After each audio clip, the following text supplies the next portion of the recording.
Bonjour et bienvenue dans cette présentation vidéo qui va nous permettre de découvrir le monde obscur mais pourtant merveilleux de nos données d'objets sous Map 3D ou Civil 3D. Pour récupérer des objets AutoCAD avec des données d'objets, le plus simple c'est de venir les importer à partir de données SIG, par exemple de type shapefile.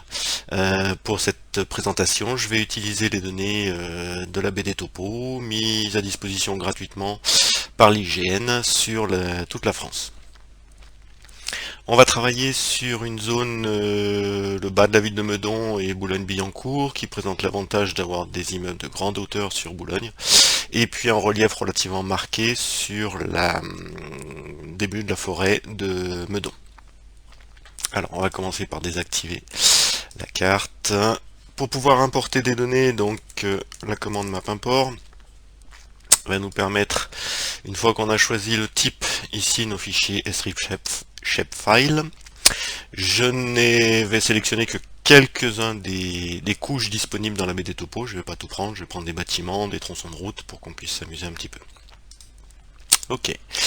Quand on arrive dans cet élément-là, ce qui est important, c'est que chaque couche du donné SIG va être chargée dans un calque de dessin, et ce qui nous importe, c'est surtout que les données d'objets soient chargées. Donc par exemple, pour un terrain de sport, on va venir cliquer sur le petit bouton, créer des données d'objets. Et ici, on a la possibilité, on voit la totalité de tous les champs disponibles dans les données, dans la couche shape mise à disposition. Je peux cocher ou décocher à volonté certains objets, toutes les dates de création mises à jour, les précisions d'acquisition et ces éléments ne m'intéressent pas. Je vais donc la possibilité de ne stocker que la nature, la nature détail et l'état. Donc il faudra faire ça pour toutes les couches. Et surtout, ce qui est très intéressant, c'est qu'une fois que tout est bien paramétré, comme la BD Topo est toujours structurée exactement de la même façon, on va pouvoir enregistrer notre configuration. Donc là, pour gagner du temps, je vais charger directement mon gabarit d'import de la BD Topo, dans lequel donc j'ai spécifié pour chacune des couches les informations que je souhaite importer. L'important, je vais importer les polygones en tant que polylignes fermées. Alors, de manière totalement puriste, il faudrait que j'importe des polygones. Malheureusement, ce sont les objets qui sont plus difficiles à manipuler que les polylignes, donc je vais rester sur les objets simples de type polyligne. Ok, il m'importe mes 8000 objets.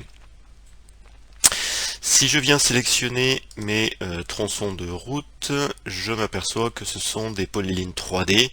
Alors la BD Topo est effectivement issue de photogrammétrie, donc on a un certain nombre d'éléments qui viennent en 3D. Et j'ai récupéré ici dans OD, donc Object Data ou données d'objets en français, la table tronçon de route avec les différentes informations qui m'intéressent. Pour éviter de manipuler des polylignes 3D, ce qui est relativement rare dans les données de SIG, je vais venir les transformer en polylignes 2D. Donc avec la sélection rapide, je vais venir prendre toutes mes polylignes 3D. Je vais donc sélectionner toutes mes polylignes. Un petit coup de Map Clean, qui est l'outil de nettoyage des dessins. Je vais passer en sélection manuelle la sélection précédente, donc qui me retrouve mes 2152 polylignes 3D. Je vais lui demander à supprimer les éléments dupliqués, comme je n'en ai pas, c'est pas gênant, mais c'est surtout l'intérêt d'avoir, dans la case de dialogue suivant, la possibilité de transformer toutes mes polylignes 3D en polylignes. On va valider. Désormais, donc mes polylignes sont bien des polylignes 2D.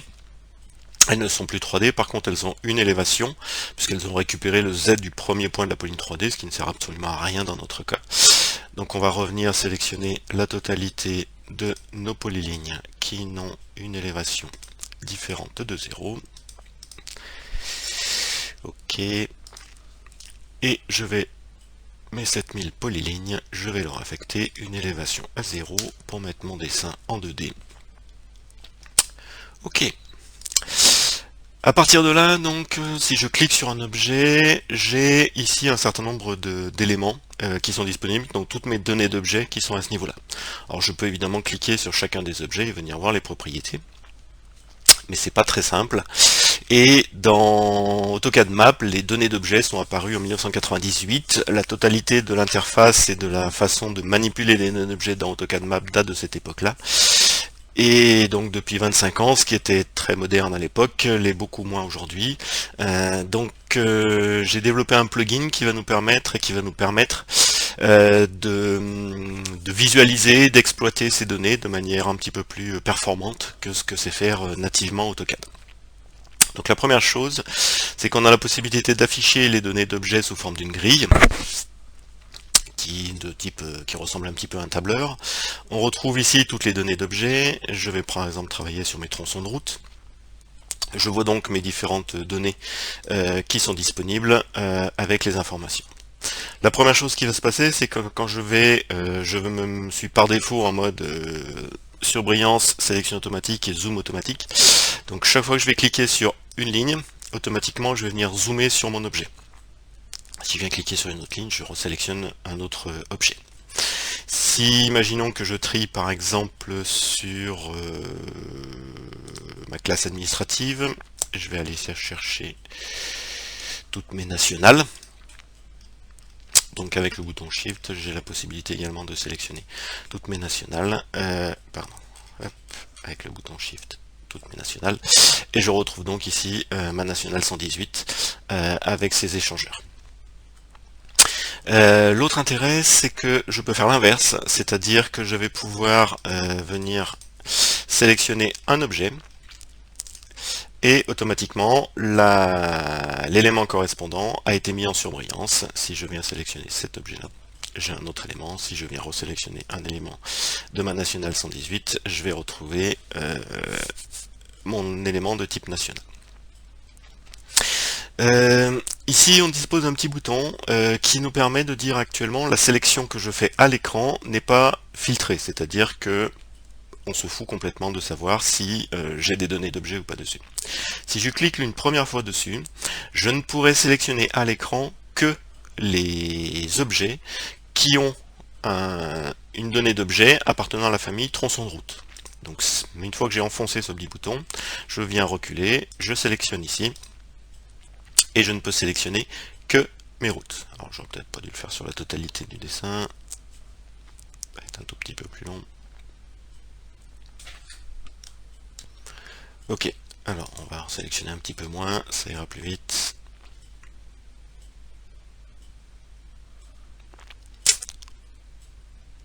Hop, ok.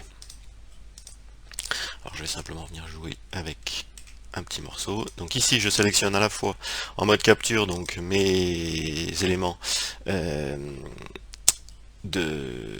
route. Alors on va vérifier que je fasse pas de bêtises. Donc on est bien d'accord, si je sélectionne ça c'est bon. Si je enfile. Voilà, donc là effectivement je n'ai bien que mes polylignes qui ont été sélectionnées et je ne peux pas ici venir sélectionner un bâtiment. Imaginons maintenant que on soit venu digitaliser une route supplémentaire parce qu'on a un nouvel aménagement, donc je vais me mettre dans le calque courant de mes routes. Hop. Je fais des bêtises. Je vais me mettre dans mon calque courant de mes routes. Je vais venir dessiner une polyligne qui serait une extension de ma route.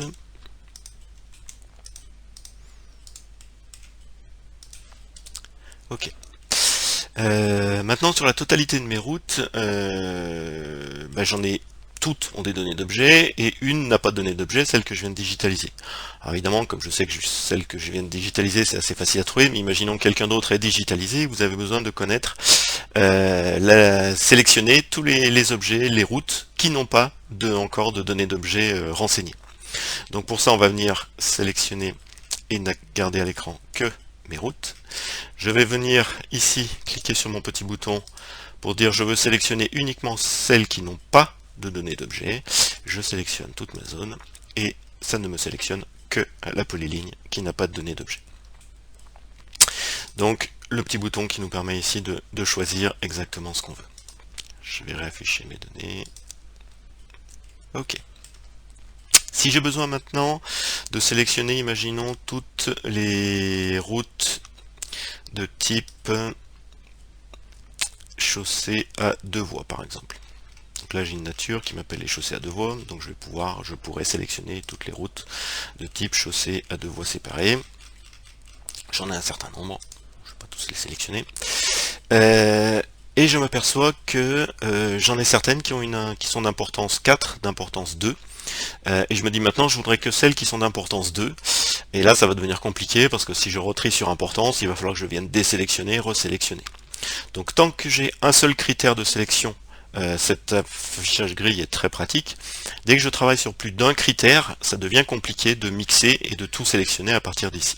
Donc pour ça on va utiliser la deuxième icône et le deuxième outil, qui est la sélection, où on va combiner en fait plusieurs critères directement sur les données d'objet.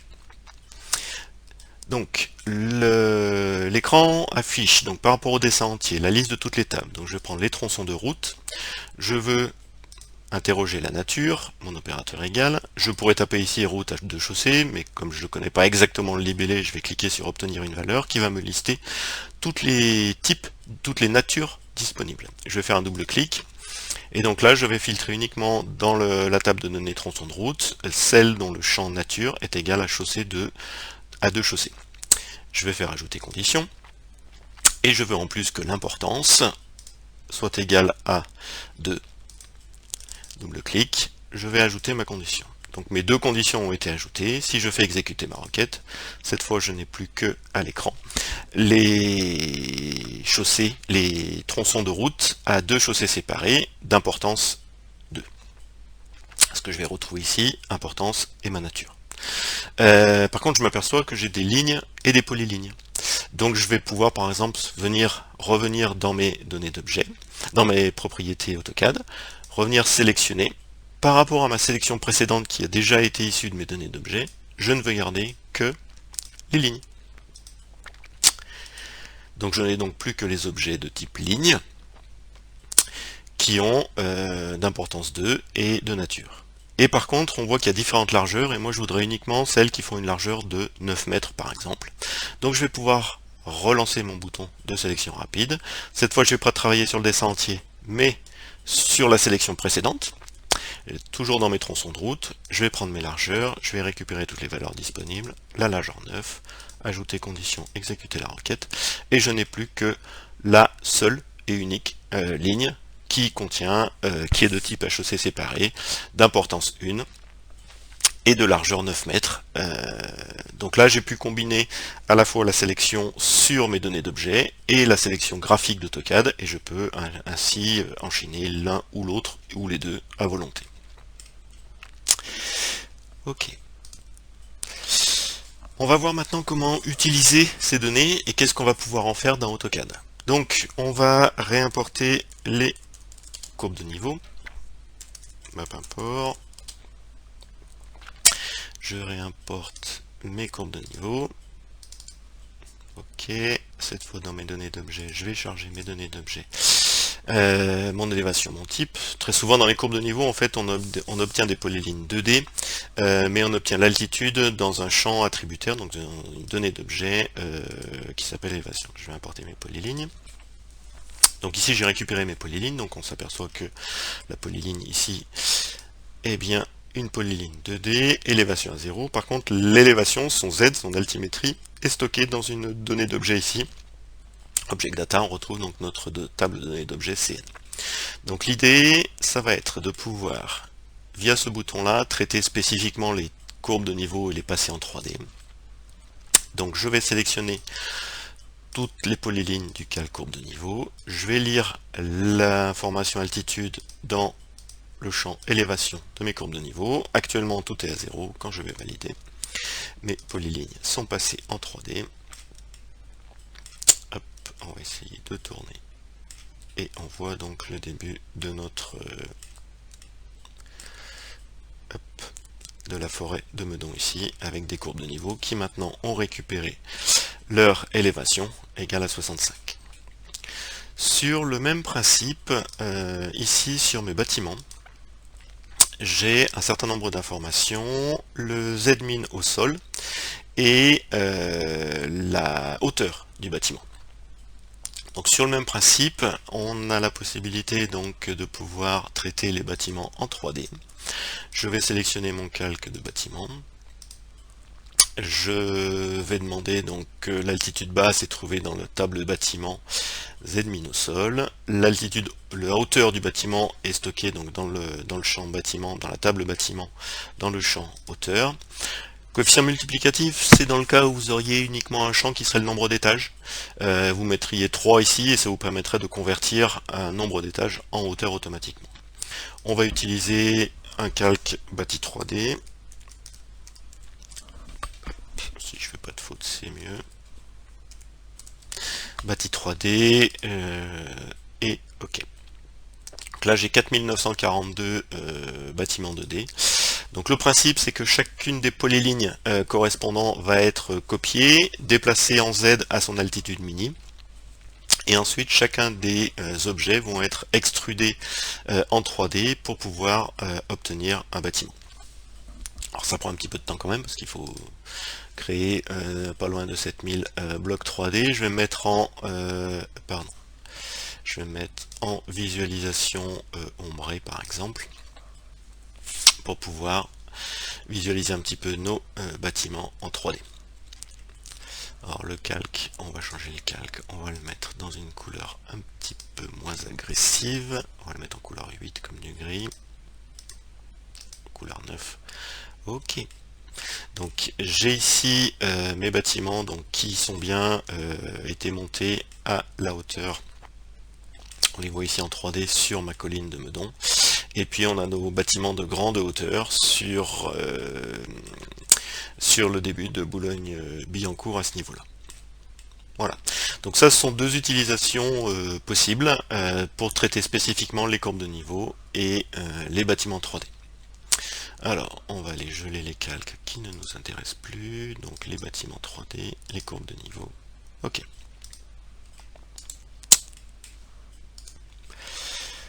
Ok, on va essayer de faire une thématique sur nos bâtiments, mais j'aimerais faire une thématique sur la surface habitable. Donc la surface habitable, bah, c'est en gros le nombre d'étages multiplié par la surface au sol, on va dire en version simplifiée. Alors dans les bâtiments, j'ai bien la hauteur, j'ai bien sa surface, mais j'ai pas le nombre d'étages. Donc on pourrait effectivement faire une formule, on va dire un étage fait environ 3 mètres de haut, donc je pourrais prendre la hauteur, la diviser par 3, calculer le nombre d'étages. Mais on va faire un tout petit peu plus compliqué, on va se dire jusqu'au R+3, les bâtiments ont un toit, donc je vais prendre la hauteur, un toit de 2 mètres environ, donc je vais prendre la hauteur, je vais enlever 2 mètres, et le résultat je vais le diviser par 3. Donc R+3, 3 x 3, 9 mètres, plus 2 mètres, ça fait 11 mètres. Donc si la hauteur du bâtiment est inférieure à 3 mètres, ça fait un étage. Jusqu'à 11 mètres, c'est un R+3. Donc je vais prendre la hauteur moins 2 mètres et je vais diviser par 3. Et à partir du R+4, on va calculer directement la hauteur, divisé par 3 pour trouver le nombre d'étages. Alors ça veut dire faire plein de calculs avec des conditions. Alors AutoCAD n'est pas forcément très doué pour ça. Par contre j'ai un excellent copain qui est très fort en formule, c'est Excel. Donc on va utiliser Excel, pour ça on va simplement pouvoir exporter la totalité de nos données, les mettre dans Excel, faire tous les formules et tous les calculs dont on a besoin, et pouvoir réimporter nos données après les avoir bien triturées sous Excel. Donc je vais venir ajouter sur mes bâtiments, donc je vais venir ajouter 3 champs supplémentaires, le champ surface, le champ nombre d'étages et le champ surface habitable, et puis je vais aller les voir comment est-ce que je peux les remplir. Donc pour modifier une table de données d'objets, c'est la commande ADF devdata. Je vais prendre mes bâtiments, je vais la modifier, je vais ajouter un nouveau champ R ou surface de type réel. Ajouter, je vais ajouter mon nombre d'étages de type entier et je vais l'ajouter, et ma surface habitable. Surface tant qu'à faire, de type réel, et je vais l'ajouter également, ok, donc là ça m'ajoute mes 3 champs sur mes 7000 bâtiments, ok, donc maintenant sur mes bâtiments, j'ai mes 3 champs supplémentaires, surface, nombre d'étages et surface habitable, qui ont été initialisés à 0 bien sûr. Donc la première chose, c'est que je vais commencer par recopier la surface de ma polyligne dans ma donnée attributaire. Donc ça, AutoCAD Map ne sait pas le faire. Donc j'ai développé un petit outil qui s'appelle copier une propriété dans une propriété. Donc ça permet de copier la totalité, enfin n'importe quelle propriété AutoCAD ou donnée d'objet dans n'importe quelle propriété AutoCAD ou donnée d'objet. Donc on va faire une sélection, je vais m'occuper de mes bâtiments, je vais prendre mes polylignes, on va extraire toutes les données. Donc j'ai les données générales que je retrouve, le calque, la couleur, le type de ligne, et ainsi de suite. Comme ce sont des polylignes, j'ai les données spécifiques telles que la longueur, la surface, l'élévation, l'épaisseur. Et puis j'ai les données d'objets communes qui sont à tout le monde. Donc l'idée, ça va être de prendre la surface et de la recopier dans ma donnée d'objet surface. Exécuter. Donc j'aurais pu utiliser cette case de dialogue pour traiter mes courbes de niveau, mais on a la petite appli qui va bien pour les courbes de niveau, mais dans le même principe. Donc à la suite de cette opération, la surface ici de 430 cm² a été recopiée dans le champ surface. Je vais sélectionner tous mes bâtiments et je vais exporter sous forme d'un fichier texte pouvant être manipulé sous Excel via cette commande-là. Je vais donc exporter la hauteur, la surface, le nombre d'étages et la surface. Je pourrais tout exporter, mais c'est pas forcément ce qui m'importe. Je vais mettre ça dans un fichier que je vais écrabouiller. Ok. Donc là, j'exporte dans un fichier texte, mais les données de mes 7000 bâtiments. Je vais lancer mon copain Excel. Je vais prendre mon fichier texte que je vais ouvrir. Ok. Alors, le nombre d'étages. Ben, je vais pouvoir rentrer ma petite formule. Donc, égale si la hauteur est inférieur ou égal à 3 mètres, alors le nombre d'étages est égal à 1. Sinon, si la hauteur, on a dit inférieur ou égal à 11 mètres, alors je vais faire un arrondi au multiple de ma hauteur, donc de ma colonne B2, moins 2 mètres, le tout divisé par 3, et je vais arrondir ça à l'unité, bien sûr. Et sinon, je vais faire, donc au-delà de 1 mètre, de 11 mètres, je vais faire un arrondi au multiple directement de ma hauteur divisé par 3 à l'entier. Je ferme mon arrondi, je ferme mon premier si, je ferme mon deuxième si. Ok. Donc 4,20 m, ça me donne bien un étage, puisque 4,20 m moins 2 mètres nous donne 2,20 m, et 2,20 m divisé par 3, ça nous fait 1. Si je passe à 2,90 m, je suis sur 1. Si je suis à 7,80 m, 7,80 m moins 2 mètres, 5,80 m divisé par 3, 2 mètres. Ok. Ma surface habitable devient égale à ma surface au sol multipliée par le nombre d'étages. Et je valide. Je sélectionne mes deux cellules que je recopie jusque tout en bas. Donc le temps de traiter, mais allez. Bon, il est rapide à faire des formules, mais pas rapide à recopier.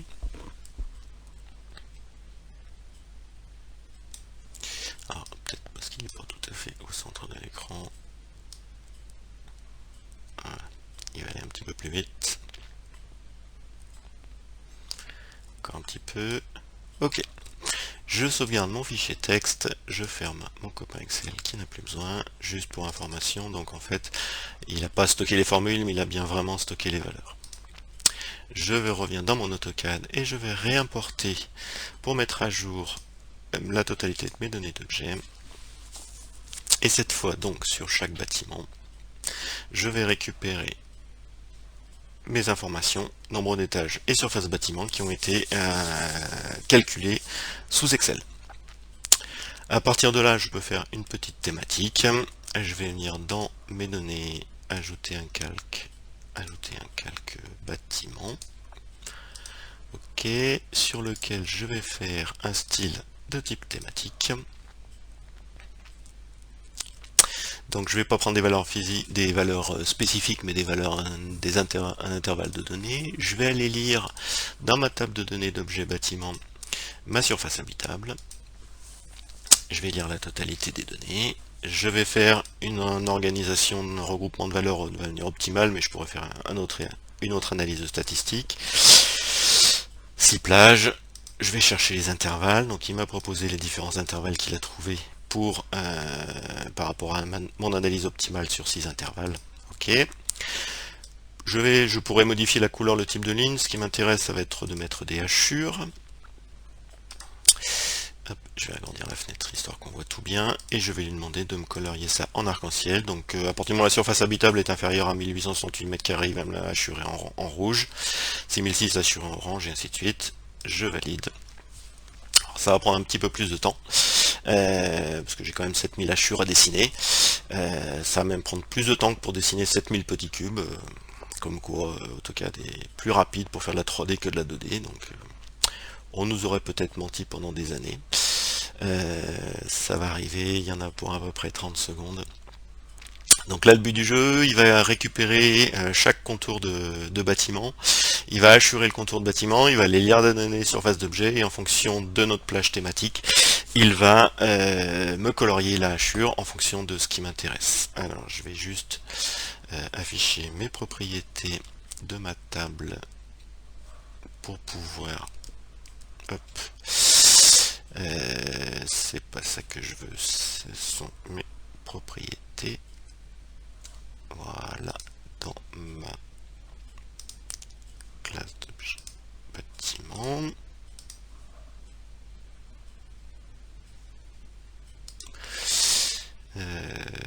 Bon, il veut pas, c'est ok. Donc voilà.